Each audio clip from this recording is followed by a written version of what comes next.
오늘 함께 나누실 하나님 말씀은 창세기 26장 1절에서 11절까지입니다. 저 여러분이 한 절씩 교대로 읽으시겠습니다.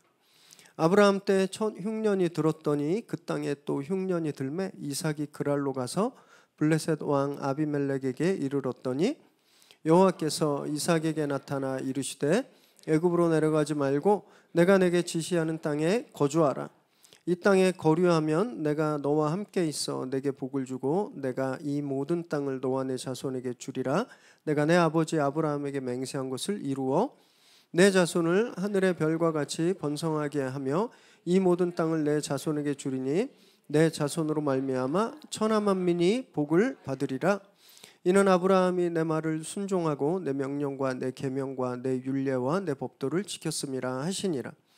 이삭이 그랄에 거주하였더니 그곳 사람들이 그의 아내에 대하여 물으매 그가 말하기를 그는 내 누이라 하였으니 리브가는 보기에 아리따움으로 그곳 백성이 리브가라고 말미암아 자기를 죽일까 하여 그는 내 아내라 하기를 두려워함이었더라. 이삭이 거기 오래 거주하였더니 이삭이 그 아내 리브가를 껴안은 것을 블레셋 왕 아비멜렉이 창으로 내다본지라. 이에 아비멜렉이 이삭을 불러 이르되 그가 분명히 내 아내거늘 어찌 내 누이라 하였느냐. 이삭이 그에게 대답하되 내 생각에 그로 말미암아 내가 죽게 될까 두려워하였음이로라. 아비멜렉이 이르되 내가 어찌 우리에게 이렇게 행하였느냐. 백성 중 하나가 내 아내와 동침할 뻔하였도다. 내가 죄를 우리에게 입혔으리라 함께 있습니다. 아비멜렉이 이에 모든 백성에게 명하여 이르되 이 사람이나 그의 아내를 범하는 자는 죽이리라 하였더라. 아멘. 오늘 우리에게 주시는 하나님의 말씀입니다. 우리는 살면서 뜻하지 않는 그런 많은 문제들을 만나게 됩니다. 갑자기 건강이 나빠지거나 경제적으로 심각하게 쪼들리는 그런 상황도 경험하게 되죠. 또는 사이 좋았던 사람과 관계가 틀어지기도 하고요. 지난주 월요일날 시청에 있었던 그런 날벼락 같은 그런 사고들도 당하게 됩니다. 이런 당황스러운 순간 그 문제들에 대처하는 문제 해결 방식도 참 제각각이에요. 어떤 분들은 그냥 가만히 있습니다. 이 폭풍이 지나가기를 그냥 가만히 기다리고 숨는 분도 계신가 하면 또 어떤 분은 사람에게 기대죠. 자기 지인이나 가족이나 친한 사람에게 이렇게 기대기도 합니다. 또 아니면 적극적으로 그 문제 속에 뛰어들어갑니다. 그래서 막 좌충우돌하는 분도 계세요. 하지만 대부분 문제가 해결되기보다는 문제가 잠깐 수면 아래 숨거나 아니면 본인이 내상을 입는 경우가 많죠. 우리는 이 문제들을 어떻게 대처해야 될까요? 성경이 말씀하고 있는 문제 해결 방식은 무엇일까요? 오늘 저와 여러분이 말씀을 나누시면서 그 방법들을 찾게 되시기 바랍니다. 1절 2절 읽습니다. 시작. 아브라함 때 첫 흉년이 들었더니 그 땅에 또 흉년이 들매 이삭이 그랄로 가서 블레셋 왕 아비멜렉에게 이르렀더니 여호와께서 이삭에게 나타나 이르시되 애굽으로 내려가지 말고 내가 내게 지시하는 땅에 거주하라. 오늘 본문의 배경은요, 두 번째 흉년입니다. 그냥 흉년이 들매 이렇게 하면 됐을 텐데 왜 굳이 두 번째 흉년이라고 말하면서 아브라함이 겪었던 첫 번째 흉년을 언급하고 있을까요? 그것은요, 아브라함이 첫 번째 흉년에 겪었던 일들, 행했던 일들을 이 두 번째 흉년이 이삭이 비슷하게 할 거다라는 것을 우리에게 암시하고 있기 때문에 그렇습니다.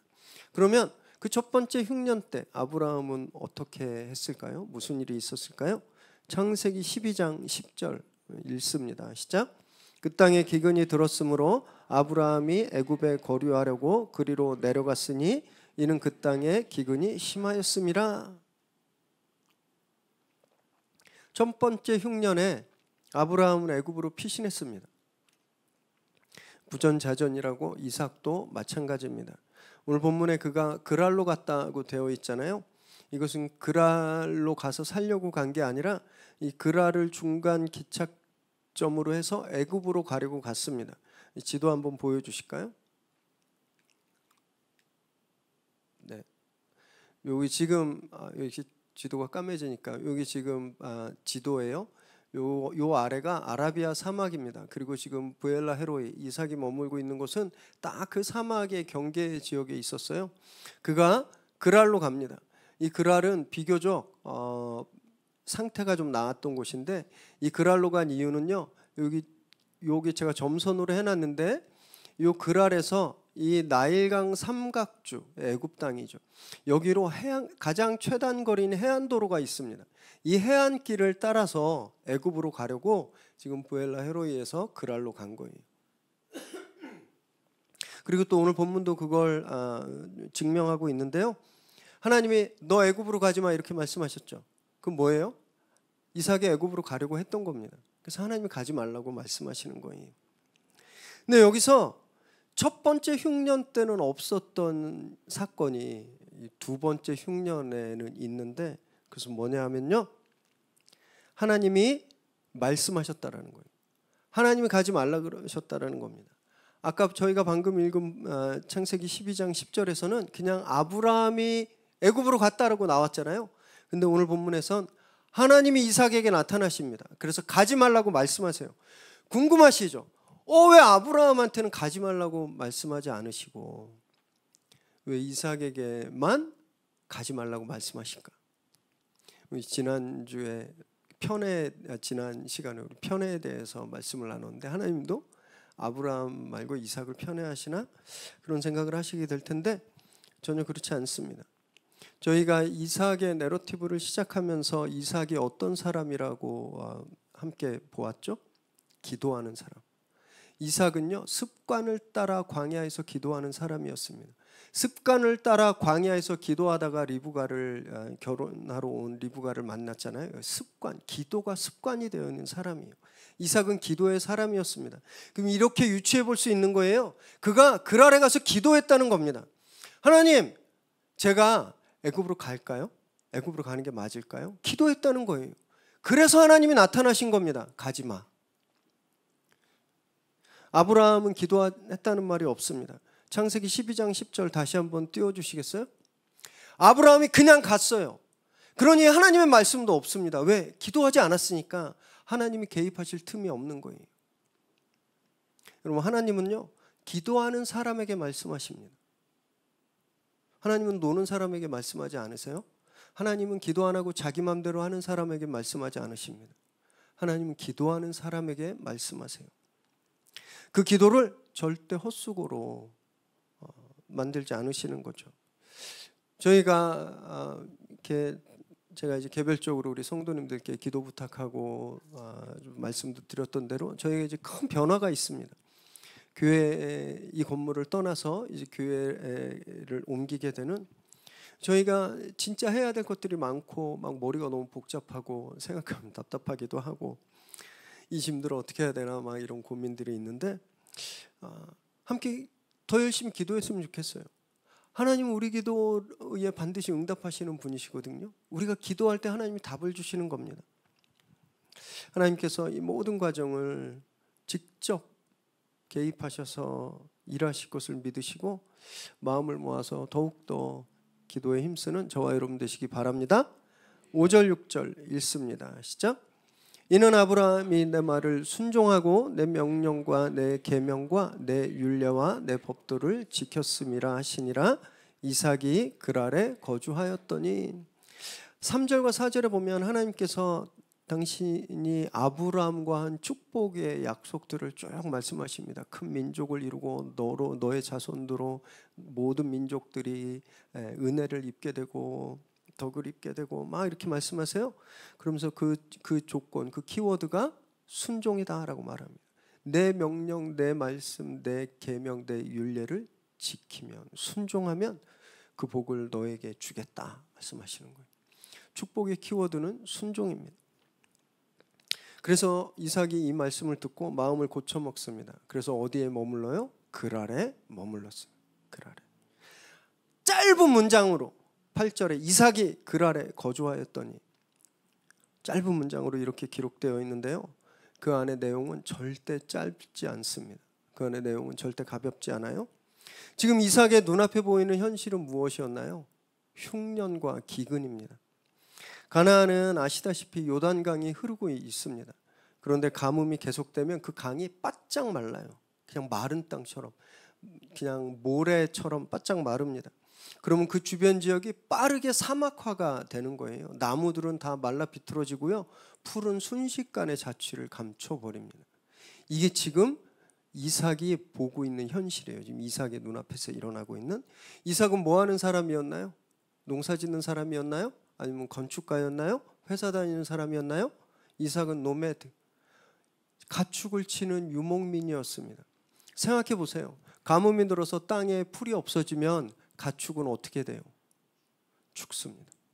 지금 이삭의 현실은요, 매일매일 가축이 죽는 걸 보고 있는 그런 현실이었어요. 아침에 일어나면 양이 죽어 있고 또 저녁 때 되면 소가 쓰러지는, 그게 지금 이삭이 경험하고 있는, 눈으로 보고 있는 현실입니다. 그런데 하나님 뭐라고 말씀하시는 거예요? 거기에 머물러라. 이 당시 모든 목자들은 다 나일강 삼각주로 피신했을 거예요. 거기 늘 물이 많았기 때문에 흉년이라는 것이 없는 곳이었습니다. 오히려 우기가 되면 범람하고 홍수는 있었지만 물이 늘 풍부한 곳이었어요. 그래서 그 가나안 지역의 모든 목자들이 나일강 삼각주 지역으로 피신해서 가뭄이 끝나길 기다렸다 오는 것. 열이면 열, 백이면 백, 모든 목자들이 현실에서 그런 가장 좋은 방법을 선택했을 때 하나님이 뭐라고 말씀하시는 거예요? 그러지 말고 어디에? 가뭄의 땅, 그랄에 가나안에 머물러라. 그러면 축복하겠다 약속하신 겁니다. 약속은 눈에 안 보여요. 그죠? 약속 눈에 안 보입니다. 손에 안 잡힙니다. 언제 이루어질지 몰라요. 그런데 이삭은요, 그 약속을 믿고 순종한 거예요. 지금 눈앞에 이루어지는 이 현실이 아니라 그 약속을 믿은 겁니다. 그래서 그가 이 가뭄의 땅 그랄에 머물기로 한 것은 엄청난 믿음의 행동입니다. 엄청난 믿음의 행동이에요. 이삭은 기도하는 사람이라 그랬잖아요. 기도하는 사람은요, 순종하는 사람입니다. 기도할 때 우리는 하나님 말씀을 듣고 그 하나님 말씀을 순종할 수 있는 거예요. 대부분 기도하고 자기 마음대로 하죠. 우리도 그럴 때가 많아요. 문제가 생기면 기도까지는 합니다. 기도하러 오기까지는 해요. 새벽 예배도 오고 기도 부탁도 하고 우리도 기도까지는 하거든요. 근데 그 다음이 실패할 때가 많은 거예요. 기도는 하는데 내 마음대로 결정합니다. 기도는 하는데 사람한테 물어보고 결정해요.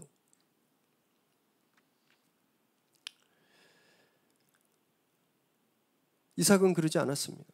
기도하고 말씀에 순종했죠. 현실이 아니라 말씀에 순종한 겁니다. 한번 생각해 보세요. 한번 질문해 보면 좋을 것 같은데요. 나한테 애굽은 어딜까? 기근이 왔을 때, 문제가 생겼을 때 내가 도망가는 곳, 내가 피신하는 곳, 그 애굽은 어딜까? 지난주 한 자매님께서 귀한 간증을 글로 써서 저한테 전달해 주셨어요. 이 자매님께 미리 허락받고 잠깐 소개하는 겁니다. 이 자매님의 기근, 흉년은요, 엄마와의 관계였습니다. 어렸을 때부터 엄마가 좀 과하게 스트릭트하게 키우셔서 상처를 되게 많이 받은 거예요. 이 일종의 트라우마가 된 겁니다. 그래서 트리거가 건드려지면 폭발해요. 감정이 폭발하고 극단적인 생각을 하고 도망가려고 했습니다. 이게 이 자매님의 애굽이죠. 엄마와의 관계라는 이 기근이 왔을 때, 흉년이 왔을 때 감정적인 반응으로 도망가고 그 자리를 피해서 다른 데로 도망가려고 하는 이 자매님의 애굽이었습니다. 그런데 예수님을 믿고 달라졌다는 거예요. 유일의 새로운 교회라는 좋은 공동체를 통해서 변화되기 시작했다는 겁니다. 지난 4월에 기억하시나요? 우리 부활절 완소 예배 때 저희가 흙을 여기다 쏟아놓고 해바라기 씨앗을 심었잖아요. 완소 예배 때 이 자매님이 그 화분을 엄마 집에 갖다 놓았대요. 뭐 큰 걸 기대한 건 아니었겠죠. 본인의 집보다 엄마 집이 훨씬 태양이 잘 들고 훨씬 더 좋아서 엄마 집에 갖다 놨대요. 근데 엄마께서 매일매일 정성스럽게 이 해바라기 화분을 관리하셨다는 거예요. 이 화분도 갈아주고 물도 주고 영양분도 주고 햇빛이 옮겨지면 막 거기 갖다 놓고, 그리고 매일매일 싹이 나면 자라면 사진을 찍어서 이 자매님한테 계속 전달 준 거예요. 그리고 우리 교회에서 제일 먼저 꽃을 피웠습니다. 그날 이 두 모녀가 진짜 한 마음으로 기뻐했어요. 그리고 나서 며칠 후에 엄마께서 만나자고 연락을 주셨대요. 이 자매님 마음속에 기근이 오기 시작한 겁니다. 또 상처받으면 어떡할까? 내가 또 애굽으로 도망가야 되나? 그렇지만 도망가지 않기로 결단했습니다. 그래서 엄마를 만나서 엄마에게 최대한 감정을 절제하고 자기의 솔직한 마음을 엄마에게 전달 드렸대요. 그러자 놀라운 일이 일어났답니다. 엄마가 이 자매님께 진심으로 사과했대요. 그래서 그 일부분을 제가 좀 소개해드리고 싶은데요. 이 엄마의 말씀이에요. 내가 이번에 너네가 준 해바라기를 키우면서 반성을 많이 했어. 나는 왜 아이들에게 그렇게 몰아붙이며 살았을까? 내가 이 해바라기를 정성 들여 키우듯이 우리 애들도 그렇게 정성을 들여 키우고 기다려줬으면 얼마나 좋았을까? 내가 좋다고 생각한 걸 우기는 게 아니라 우리 딸에게 좋은 것을 주었으면 얼마나 좋았을까? 나는 왜 내 딸이 아팠을 때 챙겨주지 않았을까? 고모부도 그렇게 힘들어 했는데 내 딸은 젊은 나이에 혼자서 이 모든 걸 다 이겨내면서 얼마나 힘들고 괴로웠을까? 내가 미안하다.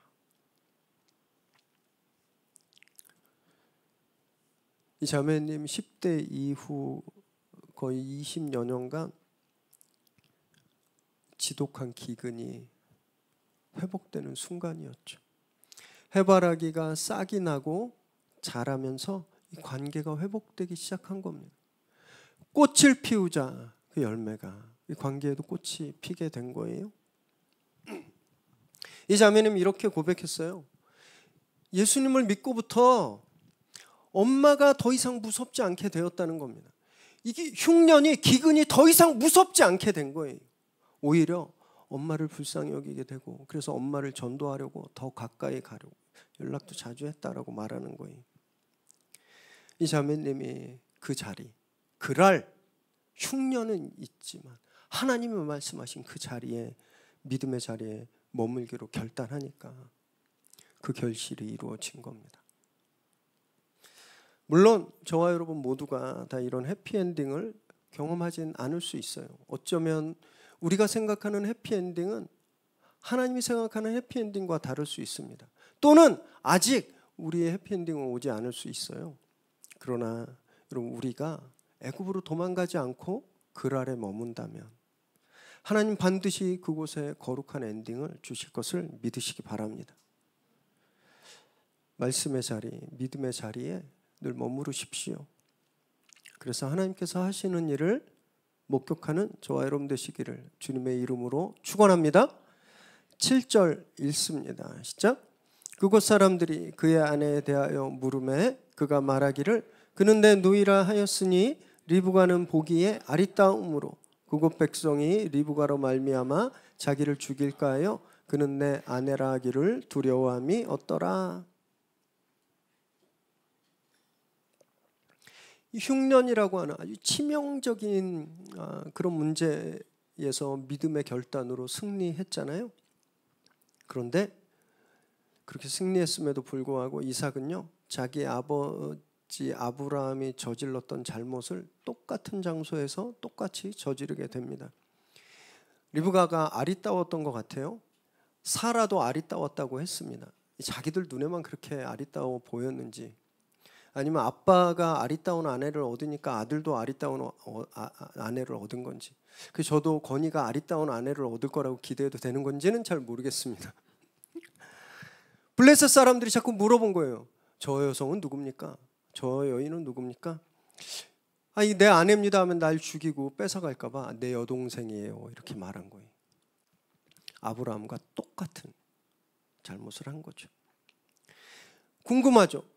믿음으로 글 아래 머물기로 한 그가, 혹독한 현실을 이겨낸 그가 왜 이 문제에서는 실패할까? 2절 말씀을 한번 더 띄워주시겠어요? 2절.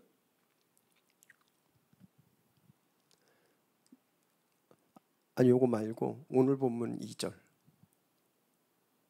네. 하나님이 말씀이 임하셨죠. 하나님 말씀이 임하셨어요. 2절에선. 그런데 7절 띄워주세요. 7절에선 하나님 말씀이 없어요. 무슨 말이냐? 2절에선 기도했는데 여기선 기도하지 않았다라는 거예요. 2절에선 하나님, 흉년이 너무 심한데 애굽으로 가야 될까요? 이삭이 기도했지만 여기서는요, 하나님, 사람들이 자꾸 리브가에 관심을 갖는데 어떻게 해야 될까요? 기도하지 않았다라는 거예요. 만약에 이삭이 여기서 기도했다면 하나님이 말씀하셨겠죠. 걱정하지 마라. 내가 너와 리브가 네 가족을 다 지키겠다 말씀하셨겠죠. 기도하지 않으니까 말씀이 없어요. 그러니까 인간의 나약한 본성, 두려움에 그냥 빠져버린 겁니다. 믿음의 자리에 머문다고 해서요, 우리가 완벽해지는 것은 절대 아닙니다. 같은 잘못을 되풀이하기도 하고 실수하기도 해요. 우리 인간 본성의 그 연약한 한계 때문에 그렇습니다. 우린 절대 완벽한 사람들이 아니에요. 우리가 어떤 집회에서 예배에서 믿음을 세웠다고 해서 1년 과정의 CES를 통해서 내가 믿음의 훈련을 받았다고 우리가 영원히 강철 같은 믿음을 가지고 있는 거 아니라는 겁니다. 기도하지 않으면 곧바로 넘어지는 연약한 존재들이라는 거예요. 다윗도 그랬습니다. 이스라엘 역사상 가장 위대했던 다윗도요, 하나님께 기도하지 않을 때 넘어졌습니다. 인류 최고의 초인이라고 하는 삼손도 마찬가지였어요. 심지어 예수님의 수제자였던 베드로도 기도하지 않을 때 그가 예수님을 배신하게 되잖아요. 여러분, 우리의 나약한 인간 본성을 이길 힘은요, 기도밖에 없습니다. 정말 기도밖에 없어요. 늘 기도에 힘쓰는 저와 여러분 되시기 바랍니다. 그래서 매일매일 나약한 자신을 이기시게 되시기를 바랍니다. 10절 읽습니다. 시작. 아비멜렉이 이르되 내가 어찌 우리에게 이렇게 행하였느냐? 백성 중 하나가 내 아내와 동침할 뻔하였도다. 내가 죄를 우리에게 입혔으리라. 이 거짓말은 그런데 오래가지 않았습니다. 8, 9절에 보면 둘이 스킨십을 하는데 이걸 블레셋 왕인 아비멜렉이 본 거예요. 들켰어요. 그러자 아비멜렉이 막 불같이 화를 내면서 책망하는 거예요.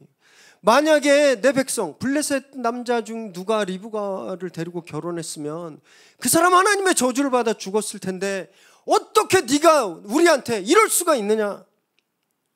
불같이 화를 냅니다. 정황상 이 아비멜렉은요, 이전에 아브라함에게 한 번 당한 적이 있는 그 아비멜렉입니다. 창세기 20장 2절 3절 함께 읽을까요? 시작. 그의 아내 사라를 자기 누이라 하였으므로 그랄 왕 아비멜렉이 사람을 보내어 사라를 데려갔더니 그 밤에 하나님이 아비멜렉에게 현명하시고 그에게 이르시되 내가 데려간 이 여인으로 말미암아 내가 죽으리니 그는 남편이 있는 여자임이라. 아브라함이 사라를 여동생이에요 했어요. 이 아비멜렉이 보니까 너무 아리따운 거예요. 그래서 자기 아내로 후궁으로 들였습니다. 이 진짜 데리고 왕궁으로 데리고 간 거예요. 결혼식도 했어요. 그날 밤에 하나님이 나타나셨죠. 네가 아브라함의 아내를 취하면 넌 오늘 죽는다. 그리고 네 가족들 다 죽는다. 심지어는 그 집안의 모든 태를 다 닫아버리셨잖아요. 이 트라우마가 떠오른 거예요. 이 트라우마가. 아니, 이삭 때문에 또 내 백성들이 죽고 저주를 받게 생겼구나. 하나님이 이삭에게 하신 약속이 무엇인가요? 네가 내 율법, 내 말, 내 규례, 내 법을 지키면 네 자손이 복받고 네 자손으로 만민이 모든 나라가 복받는다라고 말씀하셨잖아요. 이삭이 말씀의 사람일 때는요, 모든 사람에게 복을 끼치는 그런 사람입니다. 그런데 그가 말씀을 잊어버리고 기도하지 않으니까 어떤 사람이 된 거예요? 다른 사람들에게 저주를 끼치는 사람이 돼버린 거죠. 여러분, 우리가 믿음을 갖고 있다고, 우리가 교회 다닌다고 우리가 복의 통로가 자연적으로 되는 거 절대 아닙니다. 양날의 검이에요. 우리도요, 얼마든지 다른 사람들에게 해를 끼칠 수 있는 그런 사람들이 될 가능성이 너무나 큰 거죠. 하나님이 여기서 이방인의 왕인 아비멜렉을 통해서 이삭을 책망하신 거죠. 네가 어떻게 믿음의 사람으로서 이렇게 행할 수 있느냐? 만민들에게, 다른 모든 나라 백성들에게 복을 끼쳐야 될 네가 왜 저주를 끼칠 일을 하고 있느냐? 책망하신 겁니다. 하나님 때로는 세상의 입을 통해서 교회를 책망하실 때가 있습니다. 저는 요즘이 바로 그런 때라고 생각해요. 정말 모든 언론과 방송, 유튜브, 댓글들을 통해서 교회를 비난하는, 책망하는 소리들이 아주 그냥 차고 넘치죠. 억울하고 화나기도 해요. 우리는 안 그런데 왜 그럴까? 그러나 교회는요, 한 공동체입니다. 예수 그리스도를 머리로 둔 지체들이에요. 지금 욕먹고 있는 교회와 우리가 상관없는 것이 아니라 우리 같은 몸인 거예요. 같은 몸.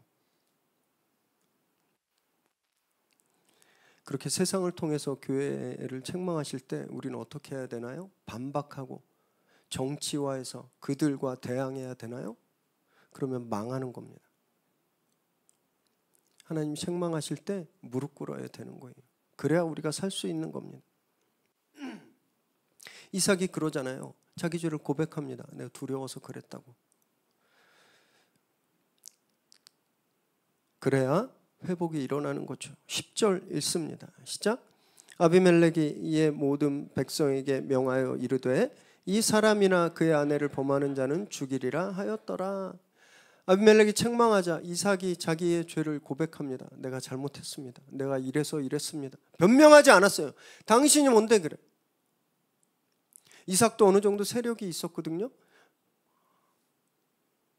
왕궁에 몰려가서 왜 나한테 이렇게 하냐고 반박하지 않았습니다. 그 자리에서 자기 잘못을 시인했어요. 그러자 아비멜렉이 왕의 명령으로 리브가와 이삭을 보호합니다. 이 사람들을 취하면 반드시 죽겠다. 왕의 명령으로 이것을 금지해요. 하나님께서 아비멜렉의 이방인의 왕의 입을 통해서 이삭을 질책하셨는데 이삭이 그 말씀에 겸손히 무릎 꿇으니까 그 이방인의 입을 통해서 이삭의 안전을 보장해 주시는 겁니다.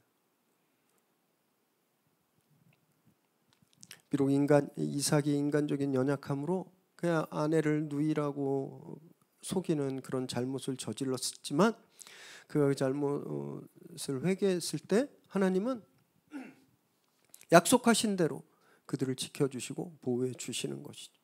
이것이 하나님의 은행인 겁니다. 여러분, 그래서 저와 여러분은요 늘 말씀 앞에 무릎 꿇어야 됩니다. 하나님 말씀 앞에 하나님 말씀하실 때 그 말씀에 반항하고 대항하고 모른 척하고 피하는 것이 아니라 그 말씀에 무릎 꿇고 뛰어들어야 돼요. 그래야 당신의 말씀을 지키시는 그 하나님의 신실하심을 저희가 경험할 수 있는 겁니다. 우리도 실수하고 잘못 많이 합니다. 하나님이 그런 우리를 꾸짖으실 때 항복하십시오. 그러면 하나님 우리를 불쌍히 여겨주셔서 모든 위험과 환난 중에 우리를 지키시는 겁니다. 여러분, 사실 그런 은혜 때문에 저와 여러분이 지금도 숨 쉬면서 살고 있는 거거든요. 하나님의 거룩하심과 신실하심을 신뢰하시기 바랍니다. 그리고 그분의 말씀을 꼭 붙드시기 바라요. 그래서 우리에게 위기가 올 때, 문제가 올 때 남들이 다 도망가는 애굽이 아니라 하나님이 말씀하신 자리, 그 아래 머무르시기 바랍니다. 그래서 그 자리에 머무를 때만 경험할 수 있는 하나님의 특별한 은혜를 늘 누리시게 되기를 주님의 이름으로 축원합니다.